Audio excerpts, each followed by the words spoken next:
Hello everybody, welcome back for another video. Hope you're all doing well and that you're all having a great day. Welcome back to another News I Missed, where I go over news I missed. Thank you to everyone who has subscribed to my second official channel, the Video Game One. Link is in the description below. And thank you to everyone who has subscribed to my third new channel. Link also in the description as well. I've seen a lot of new subscribers. I thank all of you. And without further ado, let's get into some wacky news. It's not really that wacky, but it is kind of...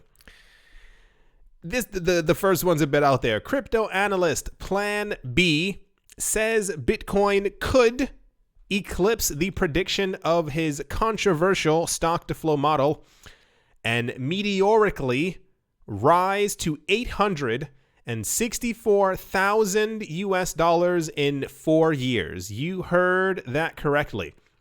We are currently in a situation where we can't get Bitcoin to stay above 12,000, but Plan B thinks that Bitcoin could rise to 864,000 US dollars in 4 years. In an interview with cryptocurrency podcaster Peter McCormick, the quantitative analyst says he actually made a conservative bet when he predicted that Bitcoin would hit 288,000 US dollars.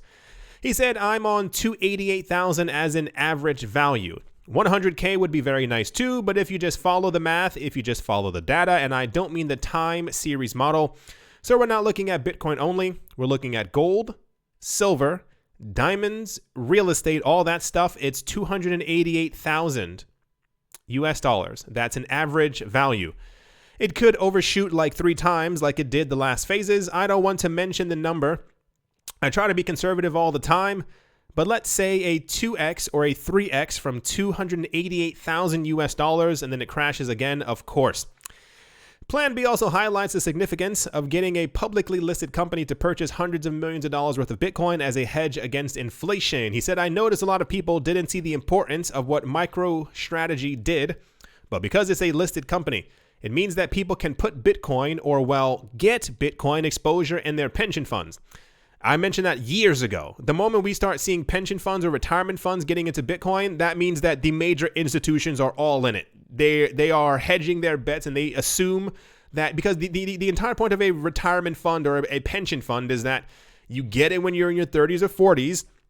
And by the time you're in your 60s or 70s, when you're ready to retire, that asset has performed incredibly well. That means that they've all done the numbers behind the scenes to make sure that over the next 40 years, they see that Bitcoin's value is going to rise exponentially to be able to put their money and to have other people put their money into these funds that it's safe enough for them. You understand what I'm saying? Like, this is the reason why we have these retirement funds and why we see like these mutual funds or these retirement funds that have things on like Vanguard of the 40 retirement, the 50 retirement, the 60 age retirement, the 70 age retirement. They're putting in assets and they're accumulating things that they believe or think that other people have come to the same conclusion of are going to perform very well over the next 30 to 40 years to be able to get you the return that you need when you retire.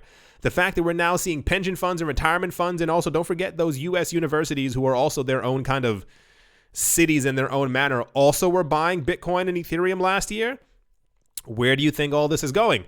They could just call their broker and say, and they can't say, well, get me some Bitcoin in my pension fund, but they can say, get me these and these and these companies. I want to have these in my pension scheme. And that way you could see MicroStrategy as an exchange traded fund. I guess the news being, first of all, 288,000. And I do eventually foresee myself Bitcoin passing by the coveted 50,000 US dollar mark. I can see a $100,000 Bitcoin quite easily down the street. 288,000 is doable in the next 4 years. There's a lot of question marks flying out of my forehead. The other part is 800. You understand that the world's economy would have had to collapse for Bitcoin to, that'd be 5, 10, 1, it's 5 trillion, 5, 10, 500. Bitcoin has like, that would be like a $13 trillion market cap or something like that. 14, 15. That means the entire world's market has kaboomed. It's completely gone. If Bitcoin has 864,000 US dollars, as a price per coin. There was some other person, I don't have it in this video, this happened a couple of days ago. This person was like, yeah, Bitcoin's gonna hit what was it like? I think he said $500 million in the next 20 years, and I kind of just sat there like, man, like if I feel like we need to pass by 14,000 first. Even 20K would be nice to pass by. We are in the space, so we're the early adopters, earlier than other people.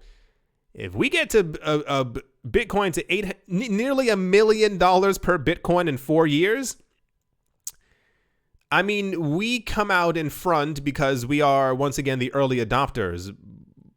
But what happened to the rest of the planet? Like, what happened to finance completely that Bitcoin got to that number? Anyway, yeah, that's the first news I missed because it's incredibly insane. But if we end up getting there, I mean, let's move on. Next up, Zug, one of the regions belonging to the Swiss Confederation, has announced that residents will be able to pay their taxes in either Bitcoin or Ether starting next year. Yay! Zug is part of Switzerland's affectionately dubbed Crypto Valley, which has garnered its nickname thanks to the many Bitcoin, crypto, and blockchain startups the region currently houses. The area takes its name from Silicon Valley, the section of Northern California that currently serves as home to many of the world's leading tech companies, including Google, Apple, and Facebook. Only instead of housing tech companies, Crypto Valley is entirely devoted to blockchain and the powering of digital assets. The news is big in the sense that Bitcoin and cryptocurrencies are often reserved for speculative trading only. Initially, they were designed to potentially replace fiat currencies and allow users to both purchase goods and services. The problem is that many cryptocurrencies remain extremely volatile to price changes. They can be doing extremely so yeah, apparently people in Zug will be able to pay their taxes in Bitcoin and Ether. That's wonderful. I'm pretty sure the first thing everybody wants to do is get rid of their Bitcoin and Ether through taxes. Pay attention to all these stories that we've been getting that are similar to this. And I mean companies that are now accepting Bitcoin and cryptocurrencies, governments that are allowing their citizens to pay for their taxes in cryptocurrencies, countries activating or initiating remittance services, Venezuela, that allow people to send not only their local fiat currency, but also Bitcoin as well. I think this is a very clever way for governments to be able to accumulate cryptocurrencies. I have believed for a while that governments were not already only in cryptocurrencies, but that they were going to realize eventually at some point. Because listen, if the major banks, what was it, 3 Swiss banks and 1 German bank came forward last year with these numbers that Bitcoin is eventually going to hit 500,000 and 300 and blah, blah, blah, thousand and all these other crazy numbers, I assume their central banks and their governments also took notice. I'm just going on a logical walk right now. The other part being, the governments were probably like, oh, snaps, we should have gotten Bitcoin before because, the price is going to go up and such. So while I think it's great for adoption and the idea and ability to be able to do just about anything with cryptocurrencies, we keep getting news like this over and over. Zug is not the first place on the planet to do this. There are many places. What we don't hear about, which we did hear about in 2012, 13, and 14, was that companies were actually paying their employees' salaries in crypto, and specifically in Bitcoin. This is really crazy because imagine you're making, let's say hypothetically, like $2,000 per month. And back then when Bitcoin was around 200 per coin, that was 10 Bitcoin that you got per month. Fast forward to now, you got paid 200,000 by your company every single month. So this is why I think that's kind of taken a back seat, a back door to what we're currently hearing. But yeah, so people in Switzerland can now pay their taxes in Ethereum and Bitcoin. Are they going to? Probably not. Is the option there? Of course. But I still think this is an accumulation effort. Sure, I'm not the only one. Next up, Ripple is looking to hire an expert to investigate and monitor the XRP ledger and probe suspicious activity. The person who fills Ripple's new investigations analyst opening will join Ripple's Bank Secrecy Act compliance team, according to the job post.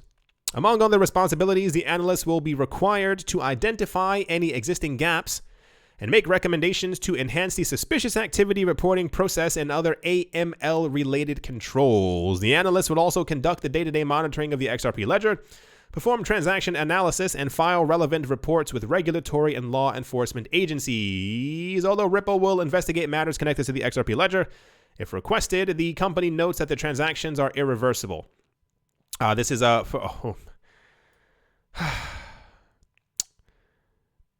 Should I even go over that? I don't think I'm going to. I feel like it's too much for my brain. The point is, every week we keep getting like twice news that Ripple's hiring someone new. I assume, I don't know if Ripple's working with Chainalysis. I honestly don't know. It seems like they're trying to initiate their own Chainalysis kind of thing, because I assume you also have to pay Chainalysis if they're going to be Chainalyzing your blockchain. I feel like something big is happening with Ripple, and that's not like a hype thing. We keep getting so much news about like regulatory compliance. I feel like somewhere behind the scenes they were told something, like something big happened to them, and they were kind of like, it feels like they're getting all their ducks in a row, or all their chickens in an order, or all their shoes in a line. Like they seem to be gearing up for something really big, because there's so much talk about the BSA, the AML, and the KYC stuff within them. I don't know. I guess we'll see it in the future. We have no choice but to see some time in the future. But like, do you get what I'm saying? I feel like someone told them like, hey, it's time. And now they're getting everything in order to make sure that they're like the most compliant cryptocurrency company within the space. Adoption wise, I don't know. Maybe it's just me, but they seem to be doing too much, if that makes any sense. Like when it comes to being regulatorily compliant. Anyway, yeah, they're hiring someone to investigate. It says unusual activity on their ledger. Sure, why not? Let's move on. Next up, Bermuda has launched a digital token to stimulate the local economy after 19. The country apparently has no plans to issue a central bank digital currency. The Bermudan government launched a digital token to stimulate the local economy following 19. The Bermudan government partnered with a private stablecoin firm to launch the token, but insists it has no plans to issue a central bank digital currency. The Bermudan Premier, David Burt, announced the launch of the new token on Twitter, describing it as a great showcase of fintech innovation and a step towards making payments more accessible for Bermudian entrepreneurs. The stimulus token was launched in partnership with Stablehouse, a Bermudan digital... I don't have to read the rest. The point is, apparently they launched this new token as a response to 19. The country says that they have no plans to issue a central bank digital currency, but apparently they launched this coin as a response to be able to stimulate the economy and I guess give money to their citizens, because the country has a 99% internet penetration rate, which means that 99% of the people within the country have the internet, and therefore I guess they found it easier to send out their stimulus payments or checks through a digital means as opposed through the mail like another country did. Quite popular news, I guess. We'll see how it works. I feel like you don't just launch a stimulus token without having looked into a central bank digital currency in some sort of way. I mean, I can keep saying stuff, but I think I won't, just because I feel like it would have been... Doesn't it just seem to make a bit more sense? And I won't even say Bitcoin, just to use Tether in this instance. Hey everyone, download a cryptocurrency wallet and get Tether. Bam, you got your stimulus.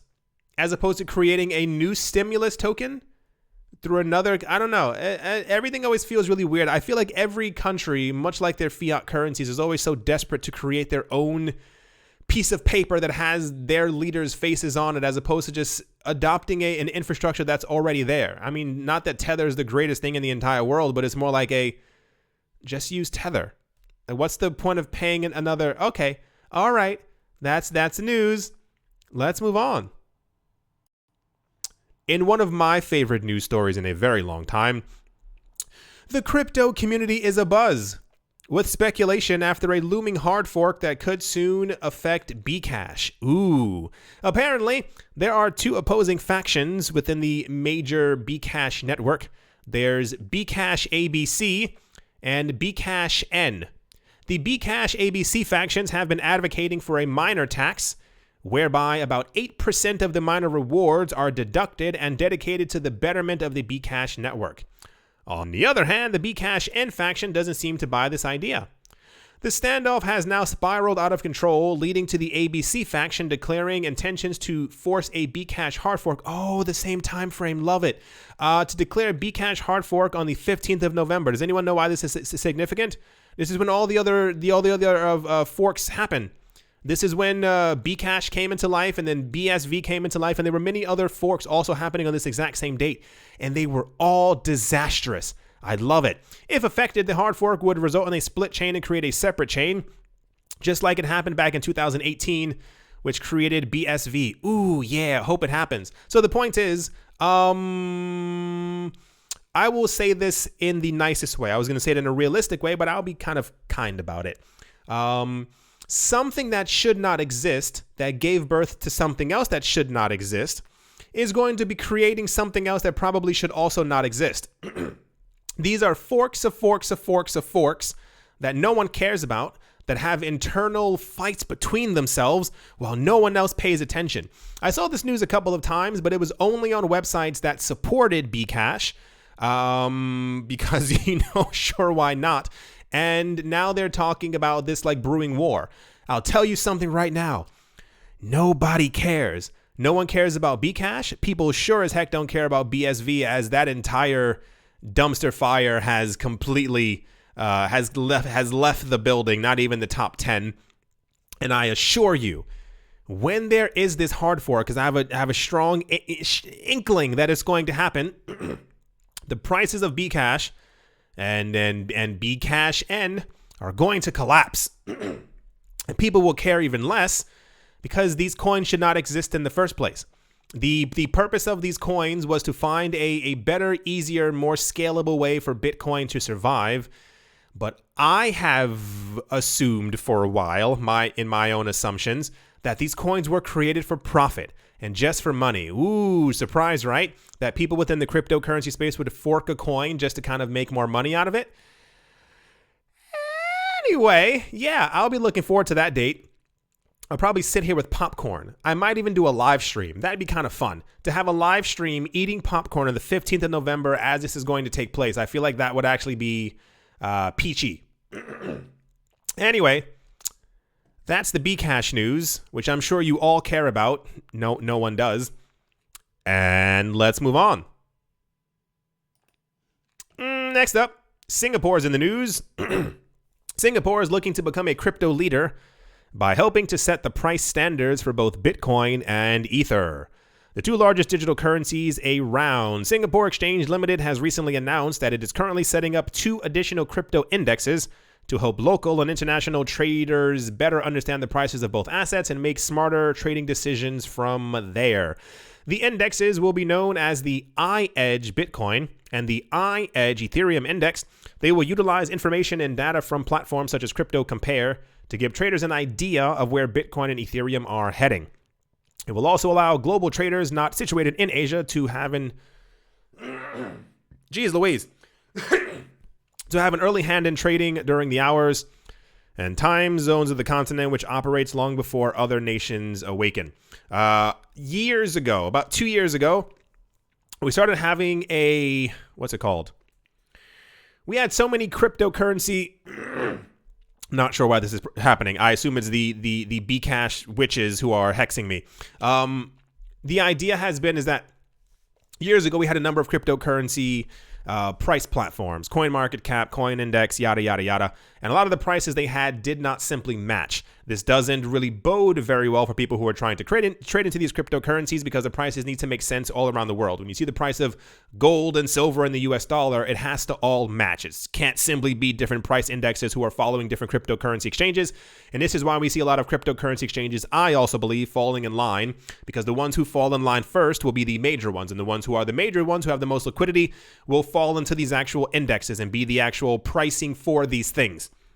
This is also why we've seen a whole bunch of other, I dare say, attacks by the SEC, CFTC, and many other three-letter companies against cryptocurrency exchanges who did not fall in line.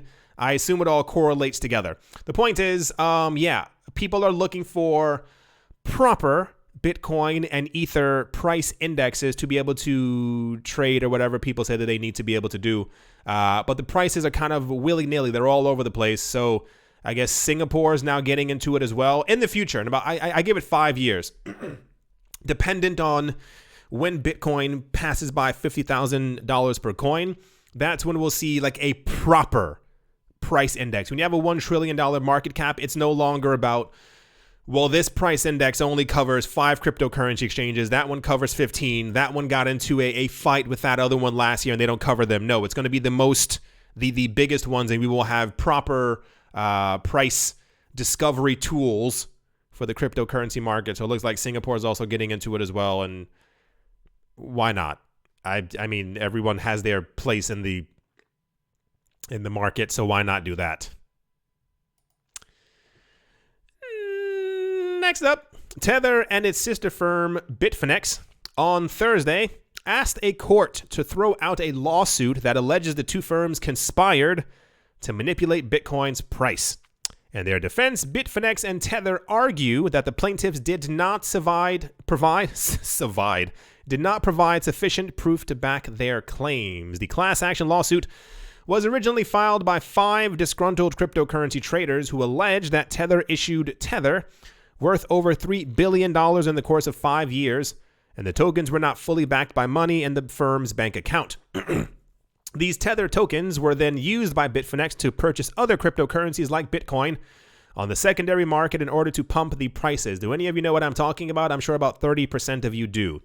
The entire idea has been since 2017, people were analyzing the numbers and apparently came up with the idea that allegedly Tether, being the only stablecoin at that point, as other stablecoins began to pop up, yada, yada, yada, Tether being the most liquid and most popular, it was alleged that they created more Tether in an effort to push them into the market. The idea was from Tether that they had rich people behind the scenes who said that they wanted more stablecoin, and therefore they locked up more money into the Tether ecosystem to be able to create more Tether so that these people, when they're trading, had a more liquid market to be able to jump out of Bitcoin if they saw prices falling. On the other side, people said, nope, that Tether was simply printing more Tether to be able to buy up Bitcoin for themselves. People saw that if you were here in 2018, we had the charts.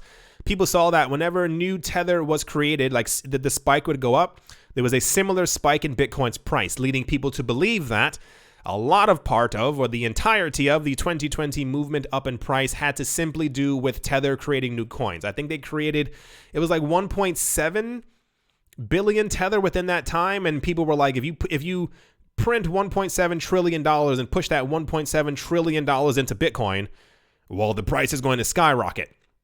What happened in 2018 was that Bitfinex and Tether were like, it wasn't us, we didn't do it. So they started hiring firms to do audits, to dig into their files and simply see, hey, look at everything that we did. You see that everything is fine.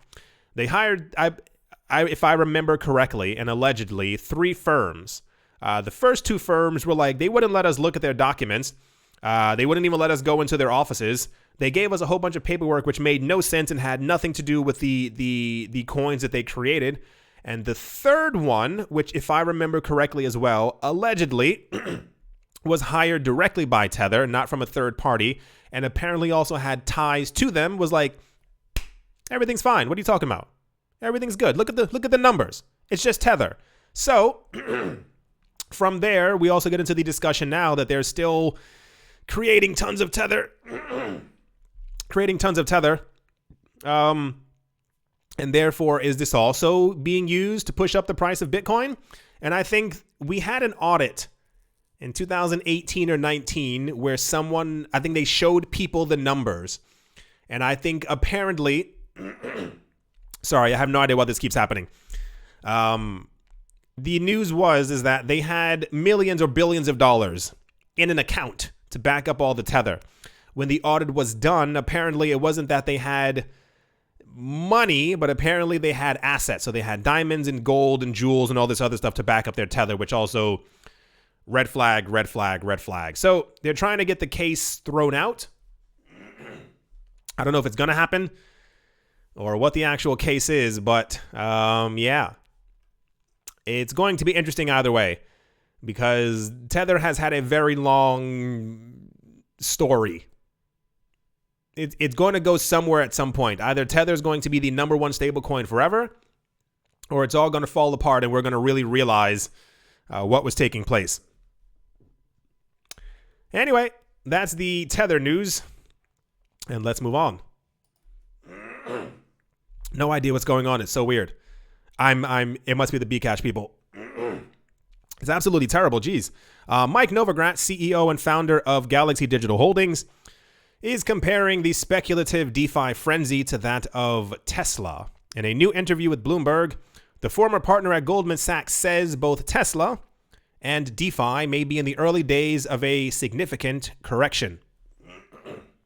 Crypto, like any other speculative assets, has benefited immensely from a perception of zero interest rates forever and central banks for us jamming liquidity.